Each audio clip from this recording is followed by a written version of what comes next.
susurros en la penumbra, una presencia desconocida. Sombras que te acechan, escapando de tu vista. Juegos de luces y espectros en la ciudad futurista. Ecos del averno llaman, rompiendo la calma. Sombras parecen gritar, desde más allá vendrán. Una voz femenina avisa de los secretos ocultos, historias que nunca cesan, misterios que vuelven enjutos. Luces de neón parpadean, líneas invisibles se trazan, se escuchan pasos y risas, se va la amenaza. Ecos del averno llaman, rompiendo la calma. Sombras parecen gritar, desde más allá vendrán.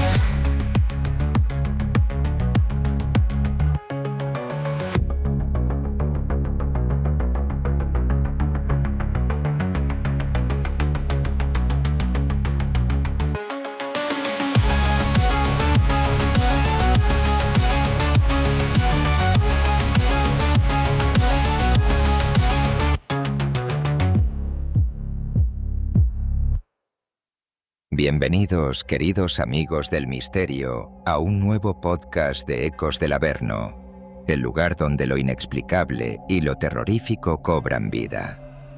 Poneros cómodos, ajustad los auriculares, apagad las luces y disfrutad de este apasionante viaje por lo desconocido.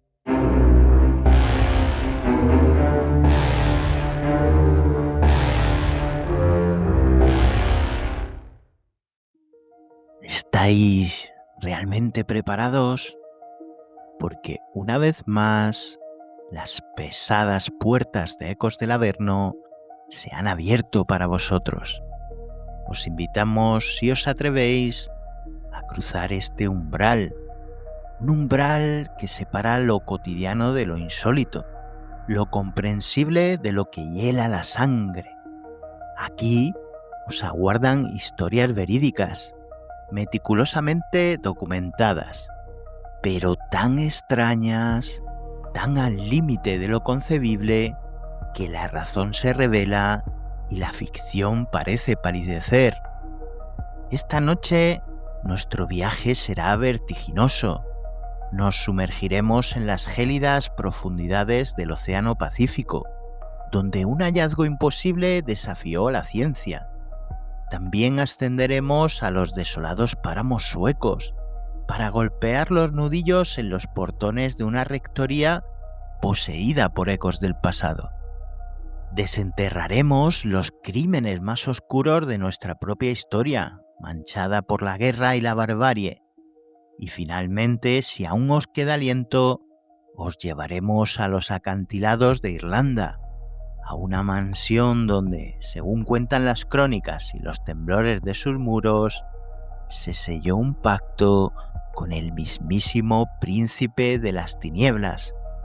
Así que, queridos amigos, respirad hondo, muy hondo, y preparaos para este viaje al umbral de lo desconocido.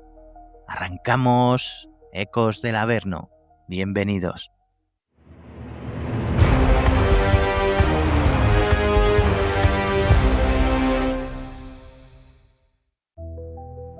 Y para comenzar nuestro viaje de hoy, este apasionante viaje que vamos a recorrer juntos, nos trasladamos al Océano Pacífico Sur. Concretamente viajamos en el tiempo hacia el martes 25 de abril de 1977. El arrastrero japonés Tsuiyo Maru, un gigante de acero de más de 2.000 toneladas, surca las aguas a unos 50 kilómetros al este de Christchurch, Nueva Zelanda. La jornada es una más. El olor a salitre y pescado, el rugido del motor, la esperanza de una buena captura. Pero ese día, el océano decidió revelar uno de sus secretos más extraños. Las redes, anormalmente pesadas, ascienden con una lentitud agónica y entonces, ante los ojos atónitos de la tripulación, emerge del abismo una visión de pesadilla. Un cadáver monstruoso de unos 10 metros de longitud y un peso estimado en 1.800 kilos se balancea en la red, goteando una sustancia oleosa y pestilente. La piel, o lo que queda de ella, es de un blanco ceroso, desprendiéndose en jirones, revelando una carne rojiza y fibrosa, y su forma desafía toda lógica conocida. Un cuello inverosímilmente largo, de casi 1,5 metros, coronado por una cabeza pequeña, casi reptiliana. 4 grandes aletas de un rojo intenso, como miembros atrofiados pero poderosos. Una cola que se extiende otros 2 metros, terminando en una suerte de muñón. ¿Qué diablos es eso? El hedor es insoportable. Un perfume de descomposición abisal que impregna la cubierta. Algunos marineros, veteranos con 1000 tormentas a sus espaldas, retroceden horrorizados. Otros, con la voz temblando, apenas pueden articular la palabra que flota en la mente de todos. Una palabra relegada a los libros de paleontología: plesiosaurio. Michihiko Yano, un joven oficial de la producción de la compañía pesquera Taiyo Gyo-Gyo, a bordo del buque, comprende la magnitud del momento. Pese a la repulsión general y al riesgo de contaminar las toneladas de merluza ya capturadas, insiste. Este hallazgo, lo sabe, no es cualquier cosa. Armado con una cámara, toma varias fotografías desde diferentes ángulos. Mide febrilmente el cuerpo, longitud total, cuello, aletas, cola. Con valentía, o quizás con la inconsciencia de quien se sabe ante lo extraordinario, recoge muestras de tejido de una de las aletas, fragmentos de lo que parecen ser huesos cartilaginosos. Está convencido, con una mezcla de euforia y espanto, de que tienen encubierta al monstruo del siglo, una criatura extinguida hace millones de años. Pero el capitán, Akira Tanaka, es un hombre de mar, pragmático y preocupado por su cargamento y su tripulación. La criatura, además de apestar hasta lo indecible, es un foco de infección. La orden es tajante, inapelable. Esa cosa debe volver al agua. Y así, el cuerpo del supuesto monstruo marino, tras ser fotografiado y medido, es arrojado de nuevo a la inmensidad del océano, desapareciendo entre las olas y llevándose consigo parte de su misterio. Pero la historia, lejos de hundirse con el cadáver, sobrevive y explota. Las fotografías y los bocetos de Yano llegan a Japón y el país se sume en una auténtica fiebre del plesiosaurio. Los periódicos dedican portadas enteras, los telediarios abren con la noticia.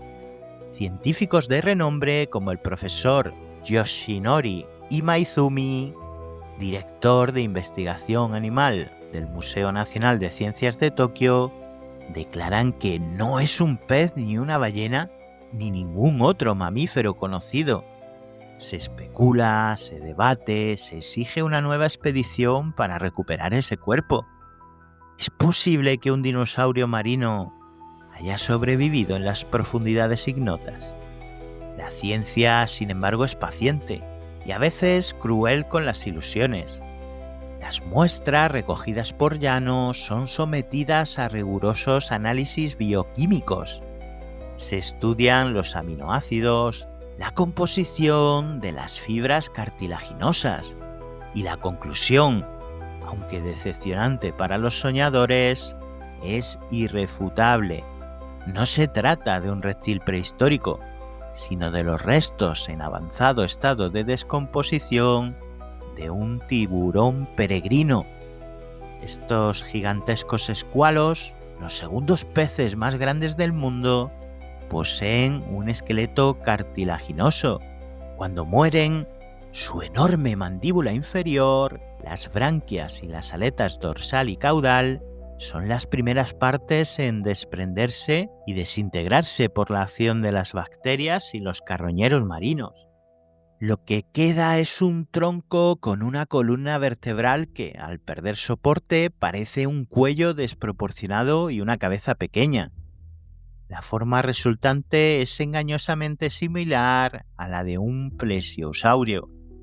El Nessie de Zuiyo-maru, como lo bautizó la prensa, se convierte así en una leyenda efímera. Un fantasma creado por los caprichos de la tafonomía marina. Una ilusión mórbida, sí, pero fascinante, porque incluso en el error, en la confusión de un cadáver descompuesto, el océano nos recuerda su capacidad para generar asombro, para hacernos dudar de lo que creemos saber. Un eco de lo prehistórico surgido de las profundidades, aunque solo fuera por un instante, documentado por la cámara de un joven oficial y resuelto por la fría lógica del laboratorio. Algo inolvidable. Increíble, Yano-san. Mira ese cuello. Y las aletas. Esto no es de nuestro tiempo. Saca más fotos. Rápido, antes de que el capitán lo vea bien y nos haga tirarlo. Esto cambiará los libros de historia.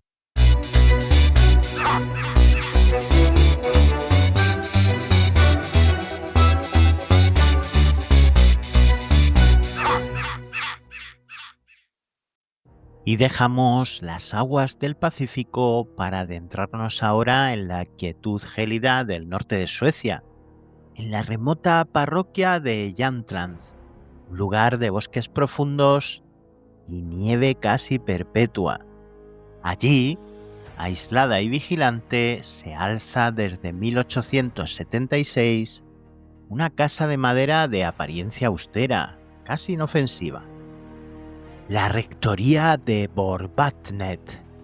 Pero su historia, creedme, dista mucho de ser tranquila. Desde hace casi un siglo, entre esas paredes de abeto pintadas de rojo falún, se han tejido historias de presencias que se niegan a abandonar el mundo de los vivos. Y no son cuentos de campesinos supersticiosos para asustar a los niños en las largas noches de invierno, no. Son crónicas detalladas, experiencias vividas y documentadas por los propios hombres de fe que la habitaron. El primer testimonio oficial que rompe el silencio de la normalidad data de 1927. Fue entonces cuando el vicario Nils Hedlund, un hombre descrito como pragmático y nada dado a fantasías, le escribe una carta a un colega, una misiva que estaba cargada de desconcierto. Relata cómo su colada, recién lavada y tendida en el jardín en un día de calma absoluta, sin una brizna de viento, es arrancada violentamente del tendedero, prenda por prenda, como si unas manos invisibles y furiosas tiraran de ella. Un hecho trivial quizás, si no fuera por el contexto. La madre de Hedlund, Marta, había fallecido en esa misma casa 20 años antes, en 1907, durante un parto complicado. ¿Era su espíritu inquieto, aferrado al lugar de su sufrimiento, el que comenzaba a manifestar su presencia? Pero Hedlund no sería el último en sentir el aliento gélido de lo inexplicable. En 1930, su sucesor, el vicario Rudolf Tagden, mientras se encontraba en su estudio, es testigo de una visión fugaz pero nítida. Una dama vestida con un anticuado traje gris cruza el umbral de una habitación contigua y simplemente se desvanece en el aire. Años más tarde, en 1936, la familia del vicario Otto Lindgren Aunque no reporta apariciones directas, vive acosada por una sinfonía de fenómenos inexplicables. Escuchan pasos sigilosos en habitaciones vacías, el sonido de puertas que se abren y cierran solas en plena noche, como si un invisible morador recorriera la casa. La esposa de Lindgren, encontrándose sola en la planta baja, oye una delicada música celestial, como de un clavicordio proveniente de la cocina cerrada. Armada de valor, abre la puerta y el silencio más absoluto la recibe.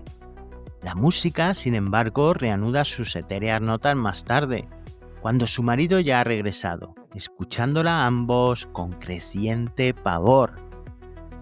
Pero la actividad paranormal en la rectoría de Borgvatnet parece alcanzar un crescendo aterrador con la llegada del nuevo vicario, Erik Lindgren, en 1945. Desde su primera noche, el horror se instala como un huésped indeseado. Lindgren, un hombre culto y observador, escucha con espanto cómo en el piso superior, que él sabe perfectamente que está desocupado y sin muebles, algo o alguien arrastra con violencia objetos pesados de un lado a otro. Metódico y perturbado, comienza a llevar un diario minucioso, un registro escalofriante de cada suceso anómalo. En sus páginas describe, por ejemplo, cómo su mecedora favorita, en la que solía leer junto al fuego, es sacudida y empujada con tal violencia que lo arroja bruscamente al suelo.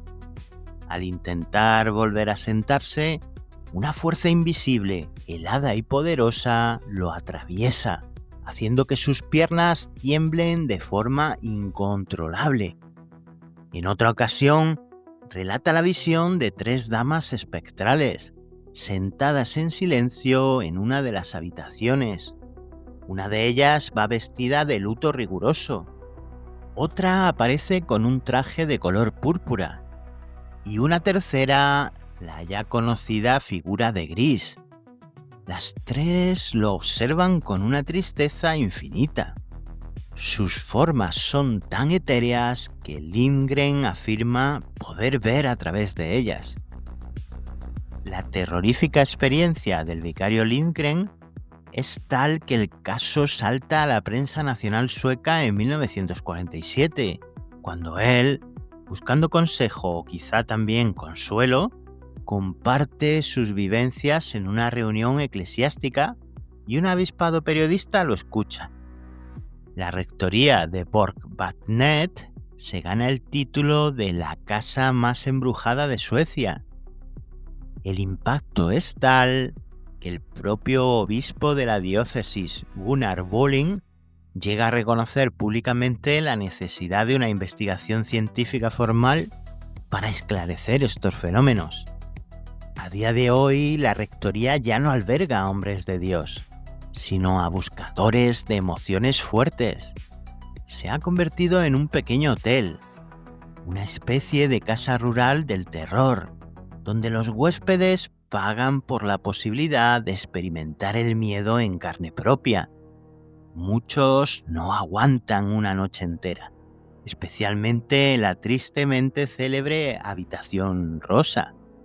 Cuenta la leyenda local que a finales del siglo XIX, una joven soltera de la parroquia que había quedado embarazada, algunos, las malas lenguas, susurran que del propio sacerdote, fue encerrada en esa habitación para ocultar su vergüenza.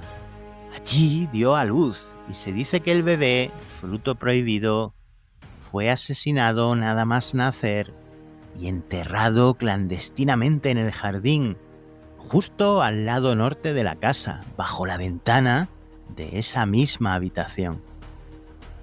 Gritos ahogados que parecen surgir de las paredes. El llanto desconsolado de un bebé que nadie puede ver. Sombras que danzan en la penumbra cuando crees estar solo. La rectoría de Borgvatnet es un lugar donde la fe de sus moradores se enfrentó día tras día a lo inexplicable, dejando un legado de testimonios documentados, cartas y diarios que sonrojarían al más escéptico. Un eco persistente del dolor, de tragedia y quizás de algo más, algo que se niega a cruzar el último umbral. 23 de noviembre, 1945. De nuevo los ruidos en el desván. Arrastran algo pesado, pero allí no hay nada. Siento una presencia constante, observándome. Esta tarde, mientras rezaba, la habitación se heló. La mecedora se movió sola. No sé cuánto tiempo más podré soportar esta vigilia. Que Dios me ampare.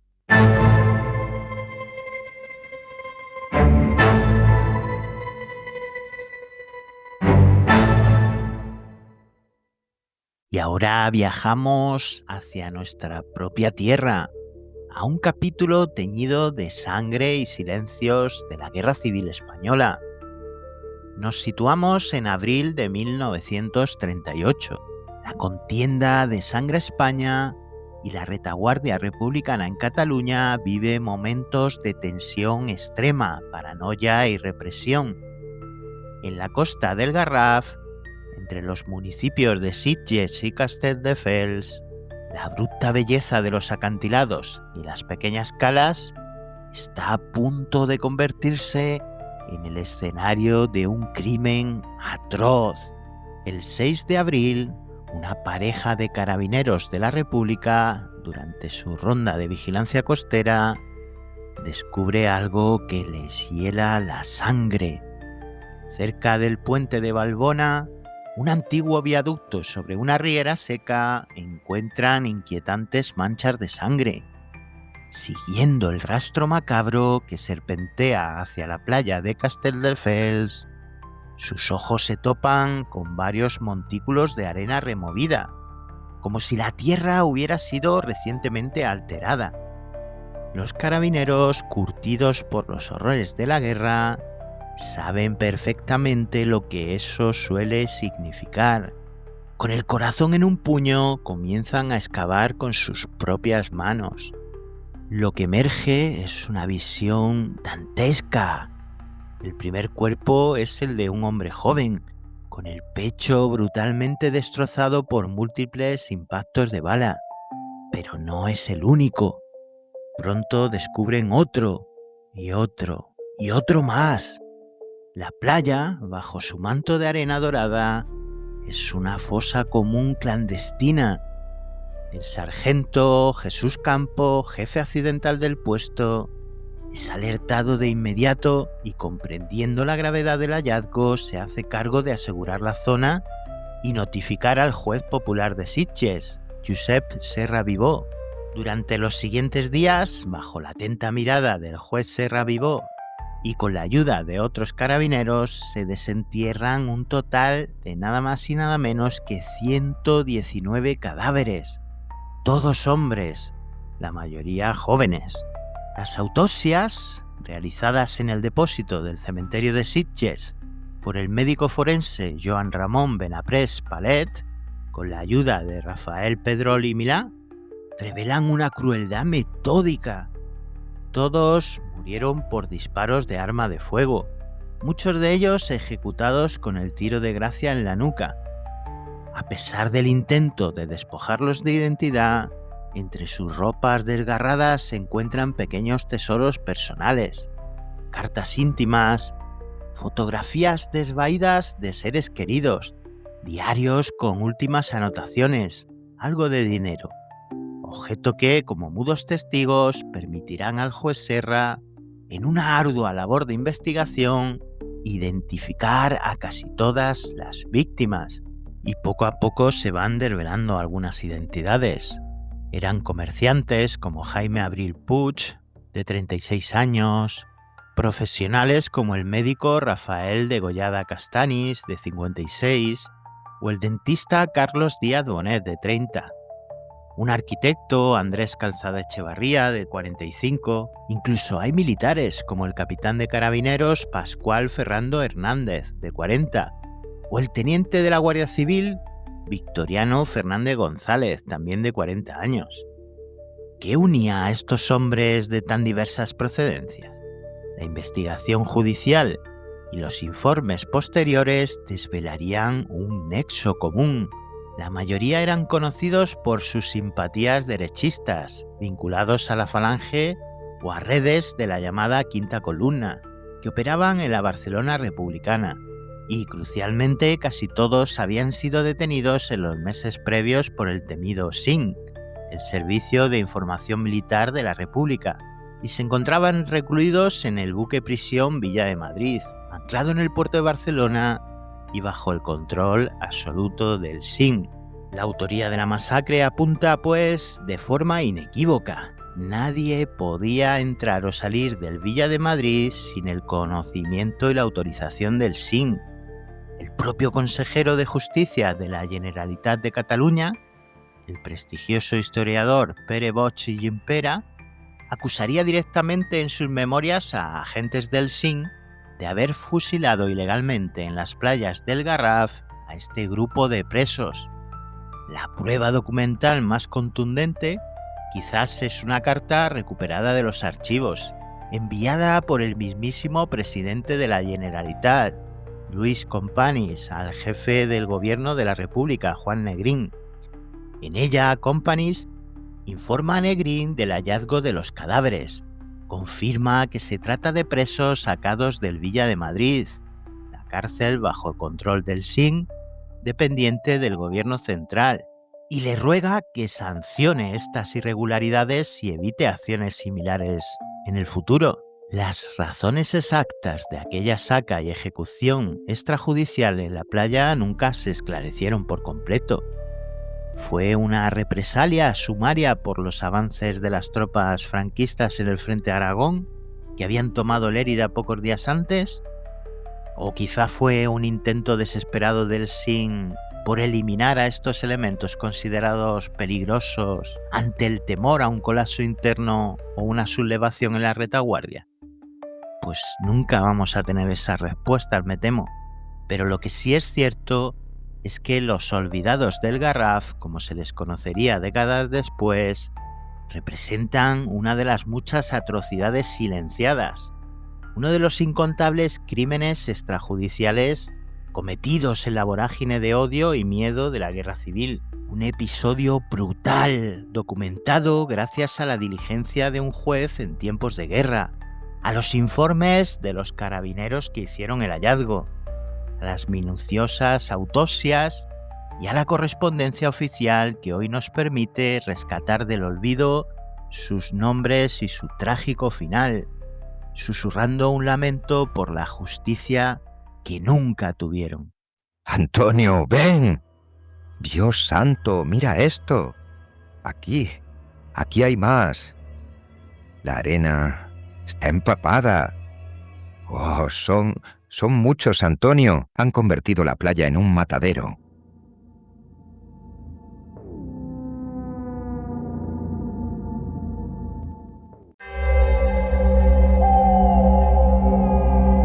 ¿Tienes alguna experiencia que contarnos? ¿Has vivido alguna situación inexplicable que quieres compartir? Envíanos un correo a testimonios@ecosdelaverno.com.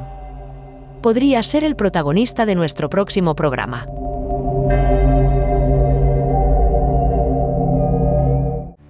Dejamos la tragedia de la guerra para adentrarnos en una oscuridad aún más primitiva, si cabe. Viajamos al sur, a la Almería polvorienta y olvidada de principios del siglo XX. Nos vamos a detener en Gádor, un pequeño pueblo encalado donde la miseria, la superstición más ancestral y la desesperación humana se fundieron en un crisol infernal para dar a luz a uno de los crímenes más atroces y perturbadores de la historia negra española. Un suceso tan espantoso que su eco deformado trascendió a los anales judiciales para enquistarse en el imaginario popular, dando forma y nombre a una de nuestras leyendas más temidas, el hombre del saco. La raíz de este horror se encuentra en la enfermedad y en la ignorancia. Francisco Ortega, un agricultor de 55 años, conocido en el pueblo como el Moruno, padece tuberculosis. En 1910, la peste blanca era una sentencia de muerte lenta y agónica. Consumido por la fiebre y el terror a una muerte inminente, Ortega busca una cura desesperada. Acude primero a Agustina Rodríguez, una conocida curandera del lugar.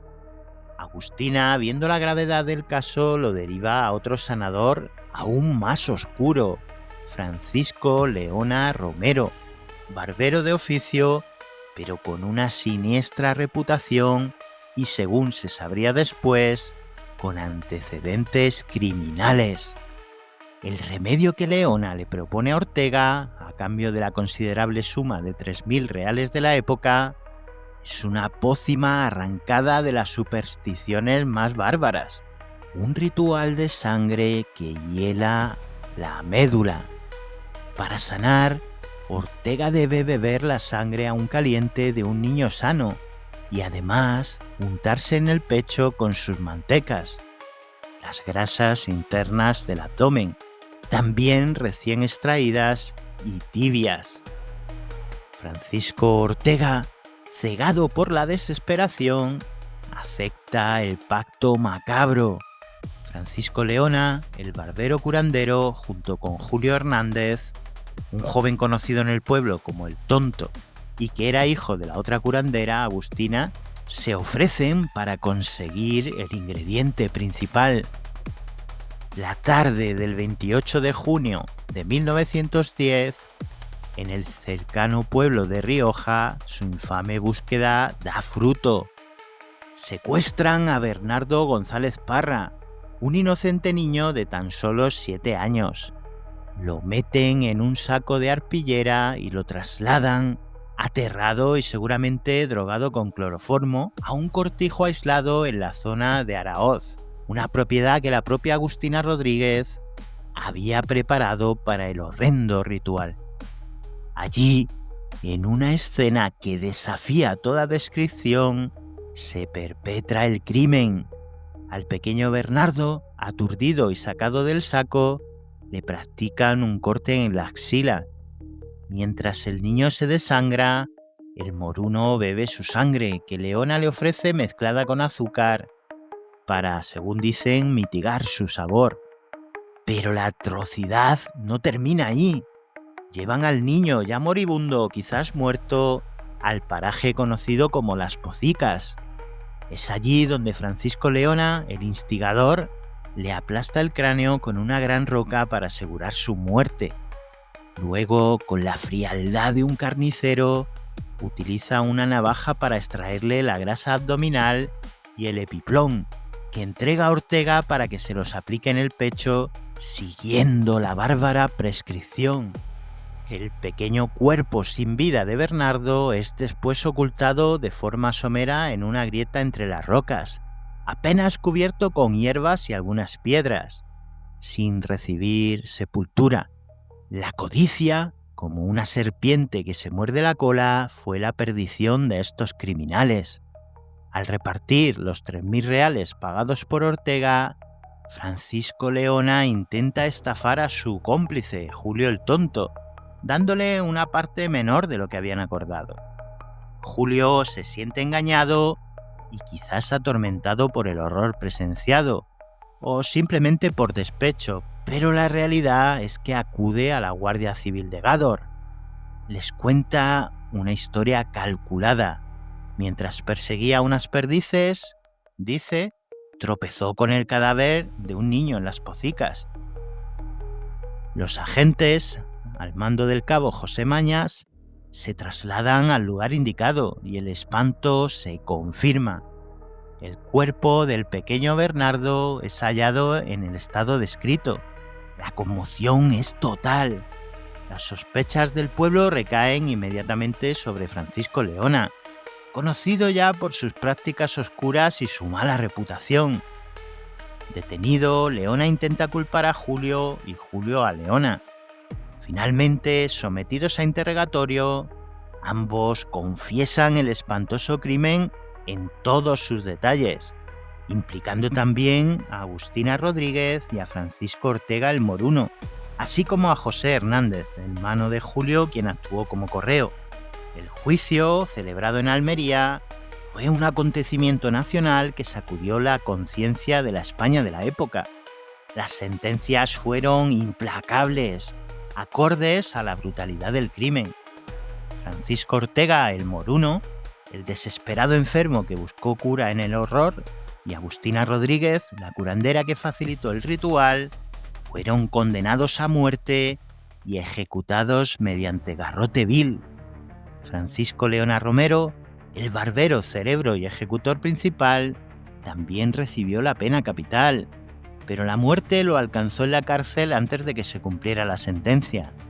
José Hernández fue condenado a 17 años de prisión, mientras que su esposa Elena, que desconocía los detalles, fue absuelta. Y Julio el Tonto, el delator, inicialmente condenado a muerte, un informe psiquiátrico que alegaba demencia le valió un indulto parcial del rey Alfonso XIII, conmutando su pena por cadena perpetua. El crimen de Gádor, un acto de crueldad inconcebible, trascendió la crónica de sucesos.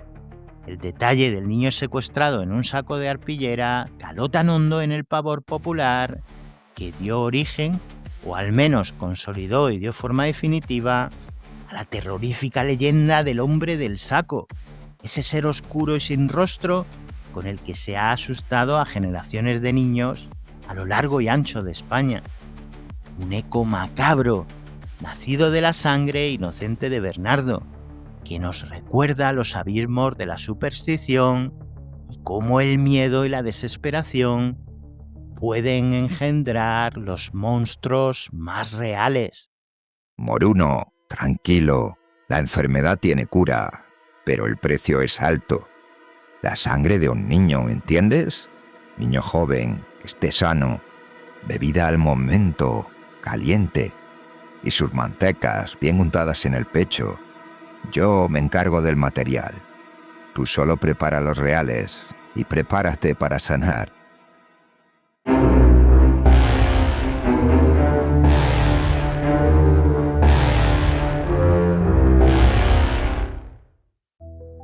Y ahora, queridos amigos oyentes, si aún conserváis el temple después de tan escalofriantes viajes, os voy a invitar a un último, quizás aterrador viaje. Vamos a cruzar el mar de Irlanda para desembarcar en la indómita costa del condado de Wexford, en la solitaria y azotada por el viento península de Hook. Allí, desafiando durante siglos las tormentas del Atlántico y las aún más oscuras tormentas de la leyenda, se alza imponente y siniestra Loftus Hall, una vasta mansión georgiana cuya fachada, aunque muy elegante, parece ocultar un corazón de sombras. No es una casa cualquiera, es conocida por muchos como la morada más embrujada de toda Irlanda. Su historia es un tapiz intrincado, tejido con los hilos dorados de la nobleza anglo-irlandesa, los grises de la tragedia familiar y, según cuentan las crónicas más antiguas y los temblores que aún sacuden sus cimientos, un hilo rojo sangre, el de un encuentro aterrador con el mismísimo príncipe de las tinieblas. Aunque las primeras piedras de una fortificación en este lugar se remontan al siglo XII con la llegada de los normandos de Raymond le Gros, la leyenda más persistente, la que ha conferido a Loftus Hall su áurea demoníaca, se sitúa a mediados del siglo XVIII, alrededor de 1766. Por aquel entonces, la mansión, ya reconstruida y ampliada, era propiedad de la familia Tottenham, encabezada por Charles Tottenham, quien había llegado a ella a través de su matrimonio con Anne Loftus, heredera de la vasta propiedad y del apellido que daría renombre a dicha casa. Imaginad la escena: Una noche de otoño tardío, oscura como la boca de un lobo. Una tormenta brutal azota la península de Hook, con vientos que aúllan como almas en pena y una lluvia torrencial que convierte los caminos en barrizales. Un pequeño barco, luchando contra los elementos, consigue atracar a duras penas en la cercana y resguardada bahía de Slate. Poco después, empapado hasta los huesos y buscando un refugio de la inclemencia, un joven y apuesto extraño llama a las imponentes puertas de Loftus Hall. Los Tottenham, siguiendo las costumbres hospitalarias de la época, lo acogen en su hogar. El desconocido resulta ser un huésped encantador, de modales exquisitos, muy culto, un conversador brillante y sobre todo un hábil y apasionado jugador de cartas. Pasan varios días, quizás semanas, y el extraño se integra en la vida familiar, participando en las veladas y entreteniendo a sus anfitriones. La joven Anne Tottenham, hija de Charles y su primera esposa, o según otras crónicas, una joven pariente de la familia Loftus que residía en la mansión, queda profundamente prendada de su carisma y su misteriosa atracción. Y así llegamos a la noche fatídica. La familia y su enigmático invitado se encuentran reunidos en una de las grandes y suntuosas salas de la mansión, quizás el salón de juegos, iluminados por la luz parpadeante de las velas y el fuego chisporroteante de la chimenea, mientras afuera la tormenta sigue rugiendo. Se entretienen con una partida de cartas. Durante el juego, la joven Anne, en un descuido, deja caer una carta al suelo. Cortésmente se inclina para recogerla y es en ese preciso instante, al mirar bajo la mesa buscando el naipe perdido, cuando sus ojos se topan con una visión que la paraliza de un horror indecible, un terror que le roba el aliento y le hiela la sangre en las venas. En lugar de elegantes botas o zapatos de caballero, los pies de su admirado compañero de juego son pezuñas hendidas, la marca inequívoca, la señal infernal del diablo. Anne, recuperando la voz, lanza un grito desgarrador, señalando la monstruosa revelación. El extraño deja atrás su máscara de cortesía y se levanta con una furia sobrenatural. Su rostro, antes apuesto, se contorsiona en una mueca demoníaca, según la leyenda más extendida, con una explosión ensordecedora de humo y un hedor penetrante a azufre. El ser desaparece atravesando el techo de la habitación, dejando tras de sí un gran agujero que, según se cuenta, nunca pudo ser reparado por completo, por más que lo intentaron. Cada vez que lo tapaban, volvía a abrirse. La joven Anne, tras este traumático encuentro con el maligno, jamás se recuperó. Cayó en una profunda locura o en una melancolía tan honda que la consumió.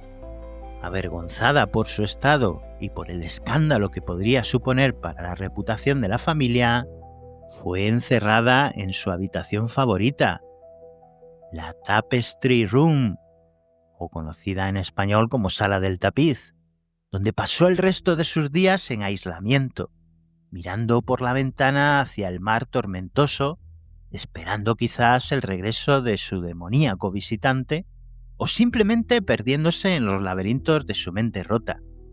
Murió allí, joven y desdichada, pocos años después. Pero su historia y su presencia no terminaron con su muerte. Desde entonces se dice que el espíritu atormentado de Anne, la dama blanca de Loftus Hall, vaga incansable por los fríos pasillos y las estancias vacías de la mansión. Un lamento silencioso en la noche. Se han reportado innumerables fenómenos, objetos que se mueven solos, puertas que se abren y cierran de golpe con violencia, inexplicables bajadas de temperatura que hielan el ambiente en segundos, y la persistente aparición de su figura etérea. La historia de Loftus Hall no es solo un cuento de fantasmas. Ha sido documentada a través de crónicas familiares, como los diarios de los Tottenham y los Loftus, y relatos locales transmitidos oralmente de generación en generación que mantienen viva la memoria del encuentro diabólico. En tiempos más recientes, la mansión ha sido objeto de numerosas investigaciones paranormales y son muchos los visitantes y cuidadores que han atestiguado fenómenos inexplicables dentro de ella. Incluso se cuenta que a principios del siglo XIX la situación llegó a ser tan insostenible que la familia llamó al reverendo Thomas Brothers, un sacerdote católico de la parroquia de Horeswood, conocido por su piedad y su supuesta habilidad como exorcista. Se dice que el padre Brothers pasó varias noches en la mansión, enfrentándose a la entidad maligna, y aunque no pudo expulsarla por completo, sí que logró, según la tradición, confinar al espíritu atormentado de Anne a la Tapestry Room, donde su presencia sigue siendo más intensa. Loftus Hall, con su imponente y sombría fachada que mira al mar embravecido, sigue siendo hoy un faro para los buscadores de misterios y un mudo testigo de su propia y oscura leyenda. Un lugar donde la historia documentada de una influyente familia noble se entrelaza de forma inextricable con el eco persistente de un pacto infernal y el lamento eterno de un alma en pena, un verdadero guardián de lo inexplicable.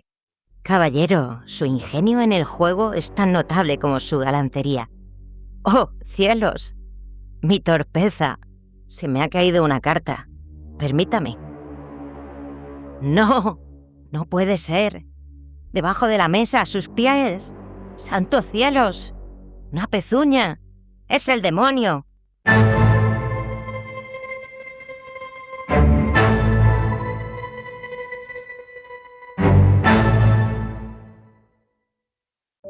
Cinco historias, 5 fragmentos arrancados de la realidad, ecos de lo desconocido que resuenan desde los rincones más insospechados de nuestro mundo y de nuestra historia, desde la criatura imposible del Zuiyo Maru, un espejismo nacido de las profundidades, hasta el visitante infernal que marcó para siempre los muros de Loftus Hall, desde el terror silencioso que impregnó durante décadas la rectoría de Borbatnet hasta la barbarie documentada en los campos ensangrentados del Garraf y en las calles polvorientas de Gador, donde nació la sombra del hombre del saco.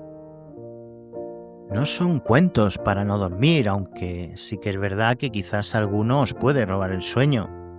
Son crónicas de lo inexplicable, de lo trágico, de lo que desafía nuestra comprensión, testimonios documentados que nos confrontan con nuestros miedos más profundos, con la fragilidad de nuestra propia existencia y a veces con la insondable oscuridad que puede anidar en el alma humana o en los pliegues desconocidos del universo.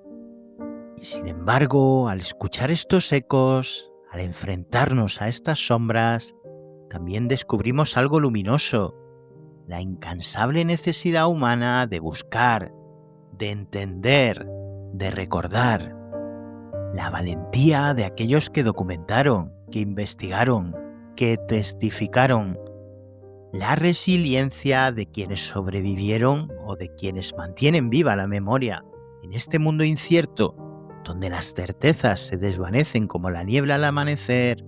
Quizás estas historias nos recuerdan algo valioso, que la búsqueda en sí misma, el coraje de mirar de frente al misterio, es el acto más valiente y profundamente humano. No siempre encontraremos todas las respuestas, Pero en el camino, en el intento de arrojar luz sobre la oscuridad, nos encontramos a nosotros mismos. Y así, queridos oyentes, llegamos una vez más al umbral de esta emisión, donde los ecos del Averno se desvanecen lentamente, dejándonos con el murmullo de las historias que hemos compartido. Historias que, como esquirlas de un espejo roto, reflejan a menudo la fragilidad de nuestra certeza. ¿Cuántas veces, al explorar estos casos documentados, no hemos sentido ese vértigo? Ese instante en el que el suelo firme de lo que creemos saber se tambalea y nos asomamos a un abismo de preguntas sin respuestas. Lo que dábamos por sentado, las leyes que creíamos inmutables, de pronto parecen suspendidas, desafiadas por un fragmento de realidad que no encaja, que se rebela contra el orden. Vivimos en un mundo, este 2025, que también nos confronta a diario con esa misma fragilidad. Las viejas seguridades se han vuelto líquidas. El futuro se dibuja con trazos a veces confusos e inciertos. Y es natural sentir el peso de esa incertidumbre, una suerte de desasosiego del alma que resuena con los misterios que aquí desgranamos. Es fácil sentirse pequeño ante la vastedad de lo que no comprendemos, ya sea un fenómeno paranormal, una tragedia sin explicación o las grandes corrientes que agitan nuestro tiempo. La certeza, esa ancla que tanto anhelamos, a menudo se nos muestra esquiva, como una orilla lejana en un mar de dudas. Pero precisamente es ahí, en ese reconocimiento de nuestra propia limitación, donde reside una belleza inesperada y un valor profundo.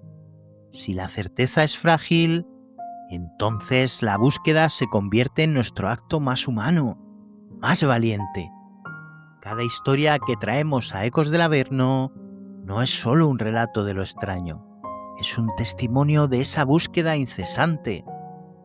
Es el científico que analiza la muestra del ser extraño encontrado en el mar, el carabinero que redacta un informe y avisa al sargento, indicándole su descubrimiento macabro, el historiador que refleja en un diario los acontecimientos inexplicables vividos en esa casa.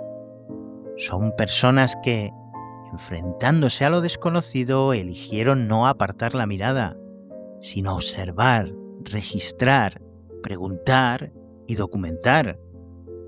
Y nosotros, al escucharlos, al adentrarnos juntos en estas sombras, participamos de ese mismo valor, porque preguntar, dudar, investigar, incluso cuando las respuestas se resisten, es lo que nos define, es lo que nos impulsa a encender una pequeña luz en la inmensidad de la noche.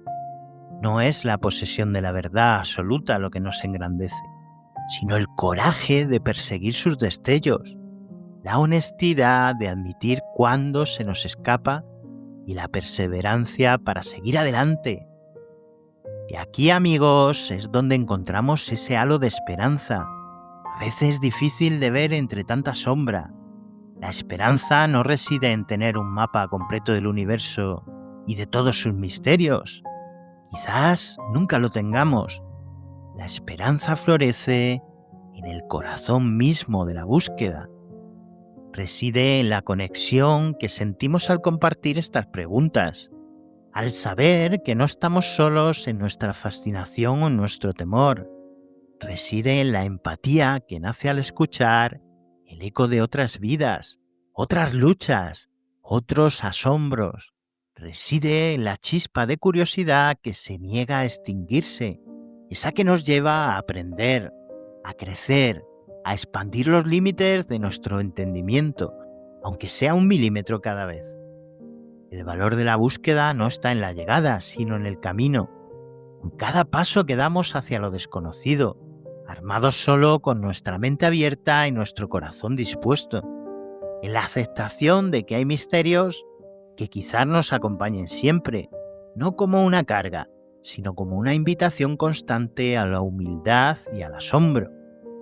Así que, mientras los ecos de esta noche se aquietan, os invito a llevar con vosotros no el peso de la incertidumbre, sino la ligereza valiente del buscador.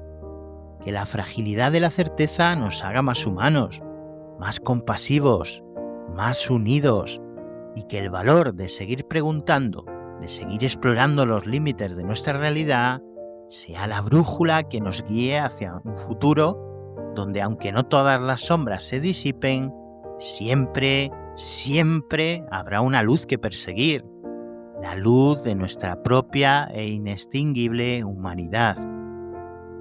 Que tengáis una excelente semana, amigos, y como siempre os digo, estad en alerta y no dejéis de mirar atrás. Nos escuchamos, como siempre, el próximo miércoles, aquí, en lo más profundo de vuestro Averno favorito. Bye bye.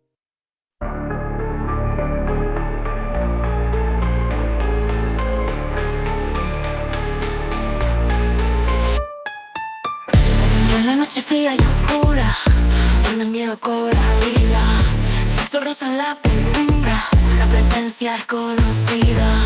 Sombras que te acechan, escapando de tu vista, juegos de luces y espectros en la ciudad futurista. Ecos del Averno llaman, rompiendo la calma. Sombras parecen gritar, desde el más allá vendrán.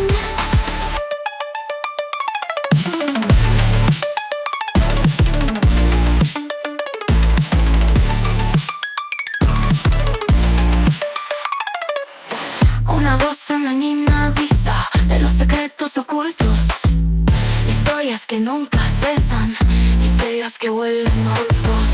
Luces de neón parpadean, líneas invisibles se trazan, se escuchan pasos libres, se valiente la amenaza. Ecos del Averno llaman, rompiendo la calma. Sombras parecen gritar, desde el más allá vendrán.